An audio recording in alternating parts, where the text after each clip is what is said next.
పార్వతీపురం మన్యం జిల్లా సీతానగరం మండలం లచ్చయ్యపేట జంక్షన్ లో ఎన్డీఏ కూటమి అరకు ఎంపీ అభ్యర్థి కొత్తపల్లి గీతకు ఘన స్వాగతం పలికిన బీజేపీ, టీడీపీ, జనసేన నాయకులు, కార్యకర్తలు. పార్వతీపురం నియోజకవర్గం నుంచి ప్రచారానికి శ్రీకారం చుట్టిన ఎంపీ అభ్యర్థి కొత్తపల్లి గీత 500 బైక్లతో భారీ ర్యాలీ చేపట్టిన ఎన్డీఏ కూటమి పార్టీ శ్రేణులు.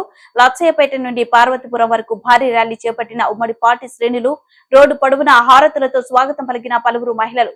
ప్రజలు ప్రచారం రథం నుండి ప్రజలకు అభివాదం చేస్తూ ముందుకు సాగిన అరకు ఎంపీ ఉమ్మడి అభ్యర్థి కొత్తపల్లి గీత, పార్వతీపురం ఎమ్మెల్యే అభ్యర్థి బోనెల విజయచంద్ర.